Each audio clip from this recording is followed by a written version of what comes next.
അപ്പോൾ ഞാൻ നിങ്ങൾക്കൊരു ന്യൂസ് ഷെയർ ചെയ്യാം. അപ്പോൾ അത് ഇതിന് മുന്നേ ഒരുപാട് ന്യൂസുകൾ വന്നിട്ടുള്ളതാണ്, കുറേ വീഡിയോസ് ഒക്കെ കണ്ടിട്ടുള്ളതാണ് നിങ്ങൾ. അതുപോലെ ഞാൻ തന്നെ ഇതിനെക്കുറിച്ച് പറഞ്ഞിട്ടുള്ള വീഡിയോസ് കുറേ പറഞ്ഞിട്ടുണ്ട്.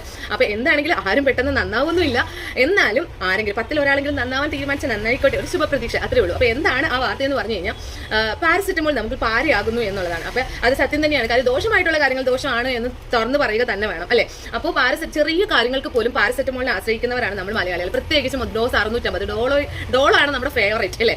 അപ്പോൾ ഡോളോ ചെറിയ ഒരു പനി സ്റ്റാർട്ട് ചെയ്യുമ്പോൾ തന്നെ 650 mg ഡോളോ അങ്ങ് നേരെ വിട്ടുവിടും. അപ്പോൾ പിന്നെ കുഴപ്പമില്ലല്ലോ. അപ്പോൾ പാരസെറ്റമോളിന്റെ അമിത ഉപയോഗമാണ് നമ്മളെ ഏറ്റവും കൂടുതൽ, അതായത് ഹൃദയം, വൃക്ക, ഉദരം ഇതിനെയൊക്കെ കാര്യമായി ബാധിക്കുന്നുണ്ട് എന്നാണ് ആരോഗ്യ വിദഗ്ധർ പറയുന്നത്. 60 വയസ്സിന് മേലെ ഉള്ളവരിലാണ് ഇത് പരിശോധന നടത്തിയത്. പക്ഷേ അവർ 60 വയസ്സ് മുതൽ പാരസെറ്റമോൾ കഴിച്ചത് കൊണ്ടല്ല, ഒരുപക്ഷെ അവരുടെ ചെറുപ്പകാലം മുതലോ അവരുടെ കുട്ടിക്കാലം മുതലോ ഒക്കെ പാരസെറ്റമോൾ കഴിച്ചു കഴിഞ്ഞിട്ട് 60 വയസ്സാകുമ്പോൾ ഇതെല്ലാം അടിച്ചു പോകും. അപ്പോൾ ചിലർക്ക് ഇത് നേരത്തെ തന്നെ പോയി കിട്ടും, അങ്ങ് വരെയൊന്നും പോകത്തില്ല. അപ്പോൾ അതുകൊണ്ട് തന്നെ ഇത് വളരെ സീരിയസ് ആയിട്ട് നിങ്ങൾ എടുക്കുക. പാരസെറ്റമോളിന്റെ അമിത ഉപയോഗം കുറയ്ക്കുക, സൂക്ഷിക്കുക.